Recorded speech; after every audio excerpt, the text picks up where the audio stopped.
प्रिय भक्तों, शनिवार का दिन शनिदेव को समर्पित होता है। यह दिन सबसे विशेष दिन माना जाता है अपने हर दुख को समाप्त करने के लिए, क्योंकि शनिदेव न्याय के देवता के रूप में जाने जाते हैं और वह सदा ही अपने भक्तों के कल्याण के लिए हर शनिवार के दिन स्वयं इस धरती लोक पर आते हैं। यदि आप शनिवार के दिन शनिदेव को प्रसन्न कर दे तो आपका भाग्य हमेशा के लिए बदल जाएगा। साढ़े साथी एवं हर प्रकार की समस्या हमेशा के लिए दूर हो जाएगी। हर प्रकार का दुख घर से कोसों दूर रहेगा। पैसों की कोई भी समस्या आपके जीवन में नहीं आएगी। शनिदेव को प्रसन्न करने के लिए आज जो मंत्र हम आपको बताने वाले हैं उसका केवल आपको 108 बार जाप करना है। यदि किसी कारण से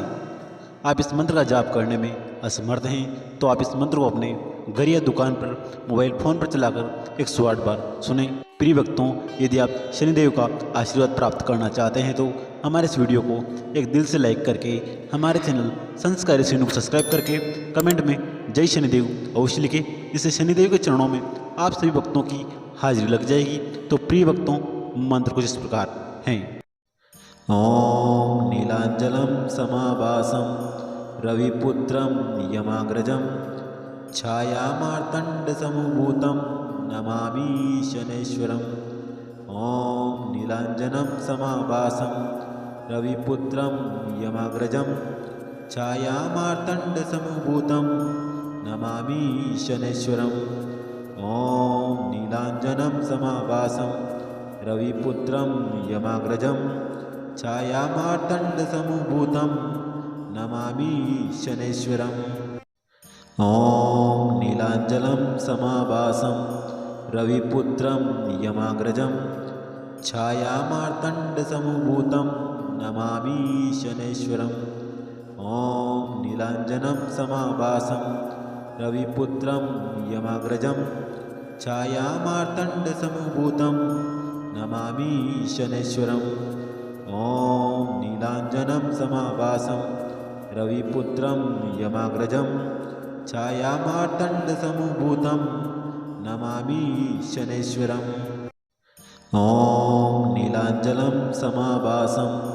रविपुत्रम यमाग्रजम छायामार्तंड समूभूतम नमामि शनैश्वरम।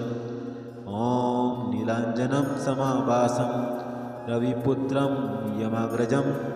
छायामार्तंड समूभूतम नमामि शनैश्वरम। ओम नीलांजनम समाभासम रविपुत्रम यमाग्रजम छायामार्तंड समूभूतम नमामि शनैश्वरम।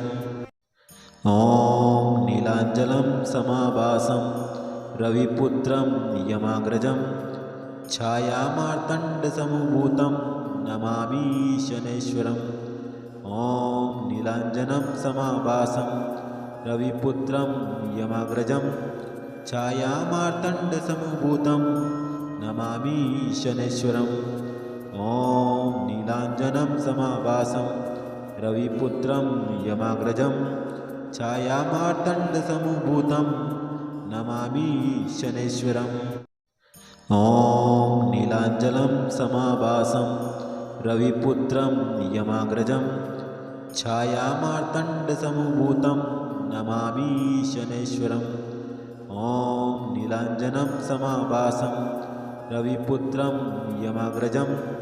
छायामार्तंड समूभूतम नमामि शनैश्वरम।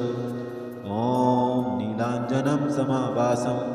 रविपुत्रम यमाग्रजम छायामार्तंड समूभूतम नमामि शनैश्वरम। ओम नीलांजलम समाभासम रविपुत्रम यमाग्रजम छायामार्तंड समूभूतम नमामि शनैश्वरम। ओम नीलांजनम समाभासम रविपुत्रम यमाग्रजम छायामार्तंड समूभूतम नमामि शनैश्वरम। ओम नीलांजनम समाभासम रविपुत्रम यमाग्रजम छायामार्तंड समूभूतम नमामि शनैश्वरम। ओम नीलांजलम समाभासम रविपुत्रम यमाग्रजम छायामार्तंड समूभूतम नमामि शनैश्वरम। ओम नीलांजनम समाभासम रविपुत्रं यमाग्रजं छायामार्तण्डसमभूतं नमामि शनैश्वरम् ॐ नीलाञ्जनं समाभासं रविपुत्रं यमाग्रजं छायामार्तण्डसमभूतं नमामि शनैश्वरम् ॐ नीलाञ्जनं समाभासं रविपुत्रं यमाग्रजं छायामार्तण्डसमभूतं नमामि शनैश्वरम् ॐ नीलाञ्जनं समाभासं रविपुत्रं यमाग्रजं छायामार्तण्डसमभूतं नमामि शनैश्वरम् ॐ नीलाञ्जनं समाभासं रविपुत्रं यमाग्रजं छायामार्तण्डसमभूतं नमामि शनैश्वरम् ॐ नीलाञ्जनं समाभासं रविपुत्रं यमाग्रजं छायामार्तण्डसमभूतं नमामि शनैश्वरम् ॐ नीलाञ्जनं समाभासं रविपुत्रं यमाग्रजं छायामार्तण्डसमभूतं नमामि शनैश्वरम् ॐ नीलाञ्जनं समाभासं रविपुत्रं यमाग्रजं छायामार्तण्डसमभूतं नमामि शनैश्वरम् ॐ नीलाञ्जनं समाभासं रविपुत्रं यमाग्रजं छायामार्तण्डसमभूतं नमामि शनैश्वरम् ॐ नीलाञ्जनं समाभासं रविपुत्रं यमाग्रजं छायामार्तण्डसमभूतं नमामि शनैश्वरम् ॐ नीलाञ्जनं समाभासं रविपुत्रं यमाग्रजं छायामार्तण्डसमभूतं नमामि शनैश्वरम् ॐ नीलाञ्जनं समाभासं रविपुत्रं यमाग्रजं छायामार्तण्डसमभूतं नमामि शनैश्वरम् ॐ नीलाञ्जनं समाभासं रविपुत्रं यमाग्रजं छायामार्तण्डसमभूतं नमामि शनैश्वरम् ॐ नीलाञ्जनं समाभासं रविपुत्रं यमाग्रजं छायामार्तण्डसमभूतं नमामि शनैश्वरम् ॐ नीलाञ्जनं समाभासं रविपुत्रं यमाग्रजं छायामार्तण्डसमभूतं नमामि शनैश्वरम् ॐ नीलाञ्जनं समाभासं रविपुत्रं यमाग्रजं छायामार्तण्डसमभूतं नमामि शनैश्वरम् ॐ नीलाञ्जनं समाभासं रविपुत्रं यमाग्रजं छायामार्तण्डसमभूतं नमामि शनैश्वरम् ॐ नीलाञ्जनं समाभासं रविपुत्रं यमाग्रजं छायामार्तण्डसमभूतं नमामि शनैश्वरम् ॐ नीलाञ्जनं समाभासं रविपुत्रं यमाग्रजं छायामार्तण्डसमभूतं नमामि शनैश्वरम् ॐ नीलाञ्जनं समाभासं रविपुत्रं यमाग्रजं छायामार्तण्डसमभूतं नमामि शनैश्वरम् ॐ नीलाञ्जनं समाभासं रविपुत्रं यमाग्रजं छायामार्तण्डसमभूतं नमामि शनैश्वरम् ॐ नीलाञ्जनं समाभासं रविपुत्रं यमाग्रजं छायामार्तण्डसमभूतं नमामि शनैश्वरम् ॐ नीलाञ्जनं समाभासं रविपुत्रं यमाग्रजं छायामार्तण्डसमभूतं नमामि शनैश्वरम् ॐ नीलाञ्जनं समाभासं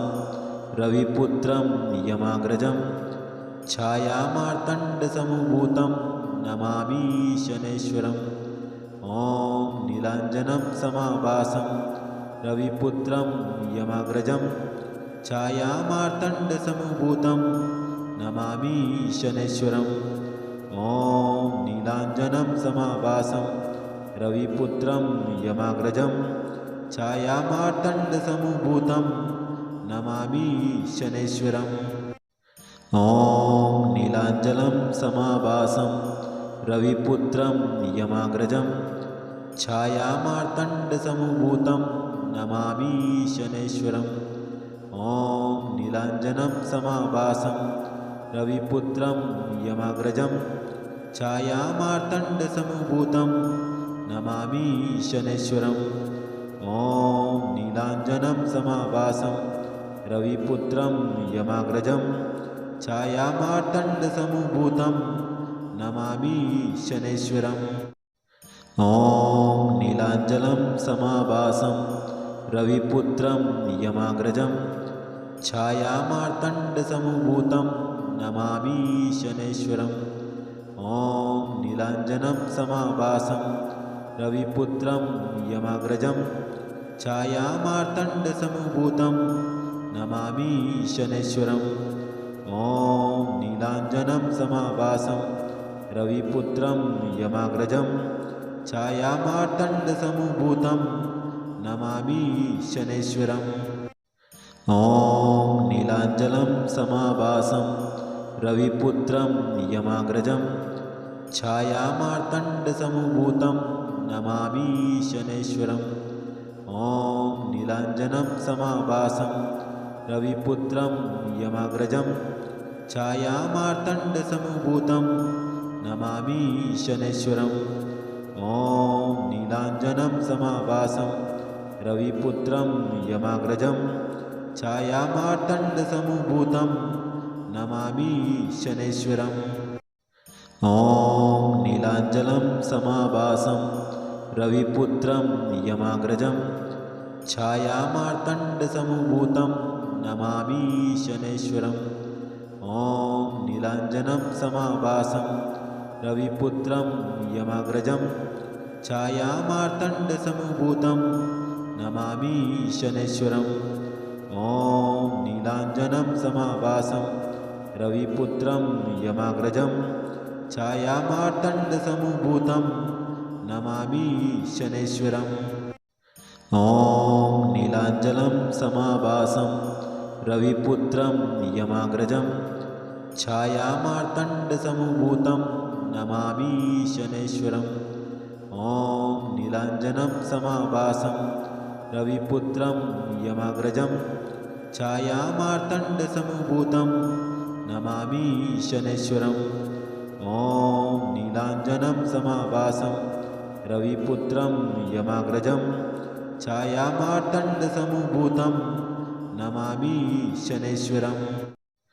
ॐ नीलाञ्जनं समाभासं रविपुत्रं यमाग्रजं छायामार्तण्डसमुभूतं नमामि शनैश्वरम् ॐ नीलाञ्जनं समाभासं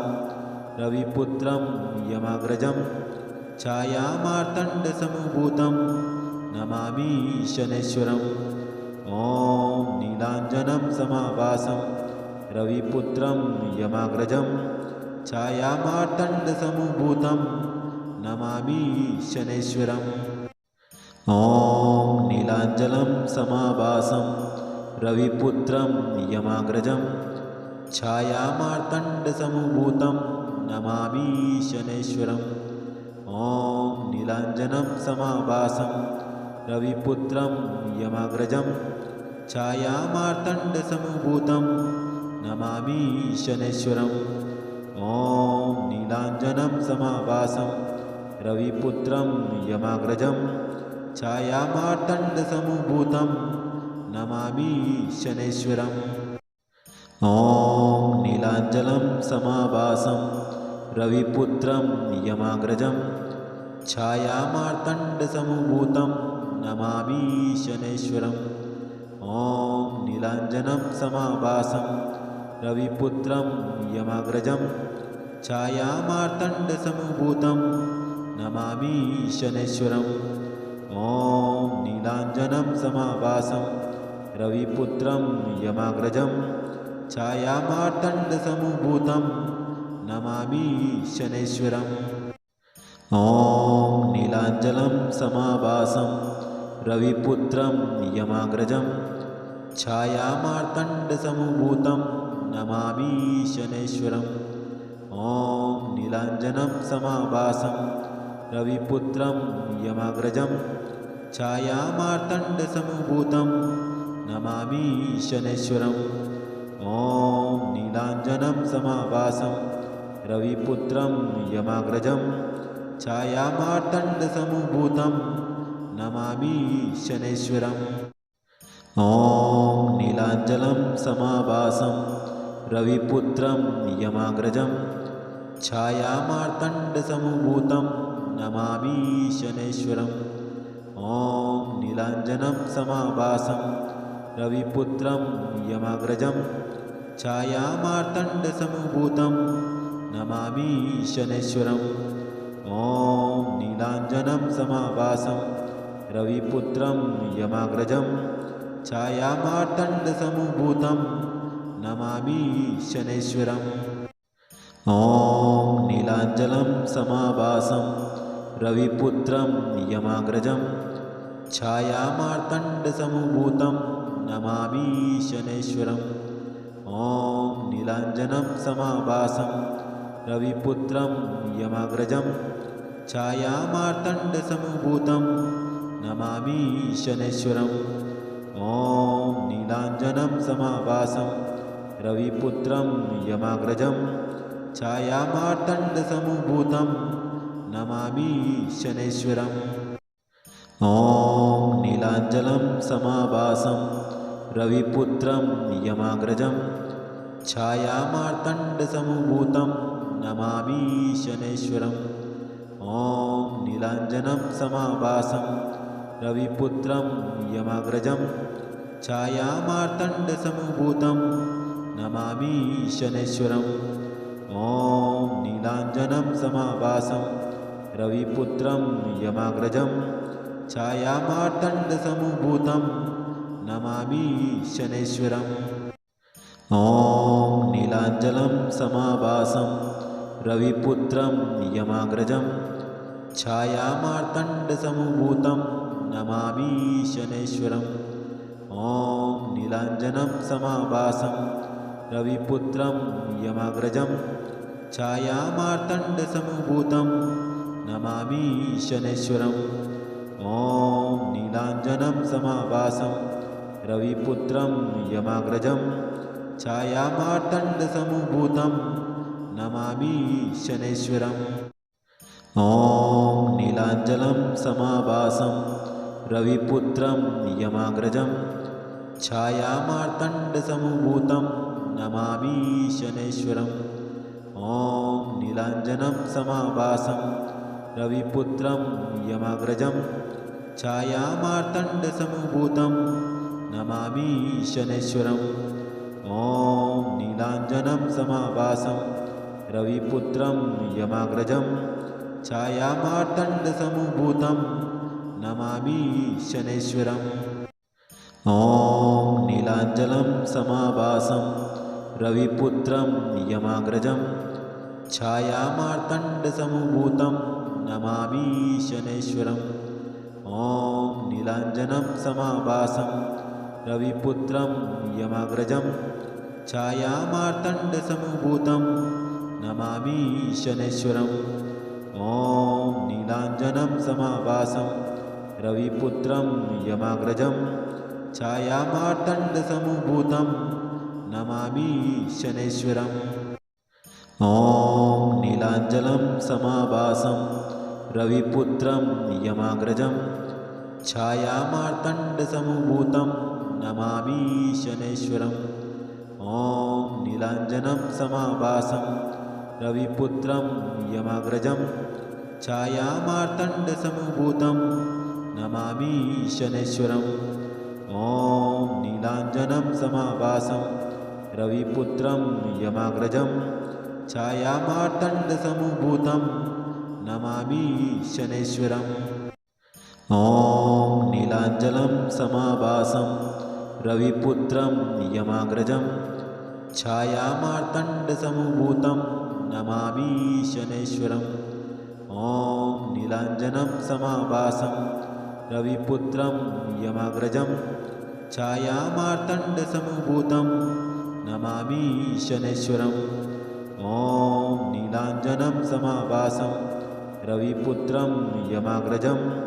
छायामार्तण्डसमभूतं नमामि शनैश्वरम्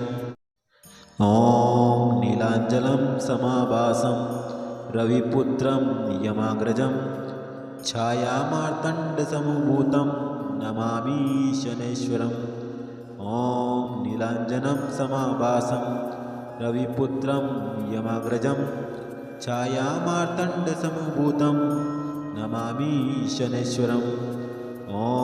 नीलाञ्जनं समाभासं रविपुत्रं यमाग्रजं छायामार्तण्डसमभूतं नमामि शनैश्वरम् ॐ नीलाञ्जनं समाभासं रविपुत्रं यमाग्रजं छायामार्तण्डसमभूतं नमामि शनैश्वरम् ॐ नीलाञ्जनं समाभासं रविपुत्रं यमाग्रजं छायामार्तण्डसमभूतं नमामि शनैश्वरम् ॐ नीलाञ्जनं समाभासं रविपुत्रं यमाग्रजं छायामार्तण्डसमभूतं नमामि शनैश्वरम् ॐ नीलाञ्जनं समाभासं रविपुत्रं यमाग्रजं छायामार्तण्डसमभूतं नमामि शनैश्वरम् ॐ नीलाञ्जनं समाभासं रविपुत्रं यमाग्रजं छायामार्तण्डसमभूतं नमामि शनैश्वरम् ॐ नीलाञ्जनं समाभासं रविपुत्रं यमाग्रजं छायामार्तण्डसमभूतं नमामि शनैश्वरम् ॐ नीलाञ्जनं समाभासं रविपुत्रं यमाग्रजं छायामार्तण्डसमभूतं नमामि शनैश्वरम् ॐ नीलाञ्जनं समाभासं रविपुत्रं यमाग्रजं छायामार्तण्डसमभूतं नमामि शनैश्वरम् ॐ नीलाञ्जनं समाभासं रविपुत्रं यमाग्रजं छायामार्तण्डसमभूतं नमामि शनैश्वरम् ॐ नीलाञ्जनं समाभासं रविपुत्रं यमाग्रजं छायामार्तण्डसमभूतं नमामि शनैश्वरम् ॐ नीलाञ्जनं समाभासं रविपुत्रं यमाग्रजं छायामार्तण्डसमभूतं नमामि शनैश्वरम् ॐ नीलाञ्जनं समाभासं रविपुत्रं यमाग्रजं छायामार्तण्डसमभूतं नमामि शनैश्वरम् ॐ नीलाञ्जनं समाभासं रविपुत्रं यमाग्रजं छायामार्तण्डसमभूतं नमामि शनैश्वरम् ॐ नीलाञ्जनं समाभासं रविपुत्रं यमाग्रजं छायामार्तण्डसमभूतं नमामि शनैश्वरम् ॐ नीलाञ्जनं समाभासं रविपुत्रं यमाग्रजं छायामार्तण्डसमभूतं नमामि शनैश्वरम् ॐ नीलाञ्जनं समाभासं रविपुत्रं यमाग्रजं छायामार्तण्डसमभूतं नमामि शनैश्वरम् ॐ नीलाञ्जनं समाभासं रविपुत्रं यमाग्रजं छायामार्तण्डसमभूतं नमामि शनैश्वरम् ॐ नीलाञ्जनं समाभासं रविपुत्रं यमाग्रजं छायामार्तण्डसमभूतं नमामि शनैश्वरम् ॐ नीलाञ्जनं समाभासं रविपुत्रं यमाग्रजं छायामार्तण्डसमभूतं नमामि शनैश्वरम् ॐ नीलाञ्जनं समाभासं रविपुत्रं यमाग्रजं छायामार्तण्डसमभूतं नमामि शनैश्वरम् ॐ नीलाञ्जनं समाभासं रविपुत्रं यमाग्रजं छायामार्तण्डसमभूतं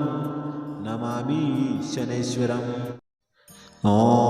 नीलाञ्जनं समाभासं रविपुत्रं यमाग्रजं छायामार्तण्डसमभूतं नमामि शनैश्वरम् ॐ नीलाञ्जनं समाभासं रविपुत्रं यमाग्रजं छायामार्तण्डसमभूतं नमामि शनैश्वरम् ॐ नीलाञ्जनं समाभासं रविपुत्रं यमाग्रजं छायामार्तण्डसमभूतं नमामि शनैश्वरम् ॐ नीलाञ्जनं समाभासं रविपुत्रं यमाग्रजं छायामार्तण्डसमभूतं नमामि शनैश्वरम् ॐ नीलाञ्जनं समाभासं रविपुत्रं यमाग्रजं छायामार्तण्डसमभूतं नमामि शनैश्वरम् ॐ नीलाञ्जनं समाभासं रविपुत्रं यमाग्रजं छायामार्तण्डसमभूतं नमामि शनैश्वरम् ॐ नीलाञ्जनं समाभासं रविपुत्रं यमाग्रजं छायामार्तण्डसमभूतं नमामि शनैश्वरम् ॐ नीलाञ्जनं समाभासं रविपुत्रं यमाग्रजं छायामार्तण्डसमभूतं नमामि शनैश्वरम् ॐ नीलाञ्जनं समाभासं रविपुत्रं यमाग्रजं छायामार्तण्डसमभूतं नमामि शनैश्वरम् ॐ नीलाञ्जनं समाभासं रविपुत्रं यमाग्रजं छायामार्तण्डसमभूतं नमामि शनैश्वरम् ॐ नीलाञ्जनं समाभासं रविपुत्रं यमाग्रजं छायामार्तण्डसमभूतं नमामि शनैश्वरम् ॐ नीलाञ्जनं समाभासं रविपुत्रं यमाग्रजं छायामार्तण्डसमभूतं नमामि शनैश्वरम् ॐ नीलाञ्जनं समाभासं रविपुत्रं यमाग्रजं छायामार्तण्डसमभूतं नमामि शनैश्वरम् ॐ नीलाञ्जनं समाभासं रविपुत्रं यमाग्रजं छायामार्तण्डसमभूतं नमामि शनैश्वरम् ॐ नीलाञ्जनं समाभासं रविपुत्रं यमाग्रजं छायामार्तण्डसमभूतं नमामि शनैश्वरम् ॐ नीलाञ्जनं समाभासं रविपुत्रं यमाग्रजं छायामार्तण्डसमभूतं नमामि शनैश्वरम् ॐ नीलाञ्जनं समाभासं रविपुत्रं यमाग्रजं छायामार्तण्डसमभूतं नमामि शनैश्वरम् ॐ नीलाञ्जनं समाभासं रविपुत्रं यमाग्रजं छायामार्तण्डसमभूतं नमामि शनैश्वरम् ॐ नीलाञ्जनं समाभासं रविपुत्रं यमाग्रजं छायामार्तण्डसमभूतं नमामि शनैश्वरम् ॐ नीलाञ्जनं समाभासं रविपुत्रं यमाग्रजं छायामार्तण्डसमभूतं नमामि शनैश्वरम् ॐ नीलाञ्जनं समाभासं रविपुत्रं यमाग्रजं छायामार्तण्डसमभूतं नमामि शनैश्वरम् ॐ नीलाञ्जनं समाभासं रविपुत्रं यमाग्रजं छायामार्तण्डसमभूतं नमामि शनैश्वरम् ॐ नीलाञ्जनं समाभासं रविपुत्रं यमाग्रजं छायामार्तण्डसमभूतं नमामि शनैश्वरम् ॐ नीलाञ्जनं समाभासं रविपुत्रं यमाग्रजं छायामार्तण्डसमभूतं नमामि शनैश्वरम्।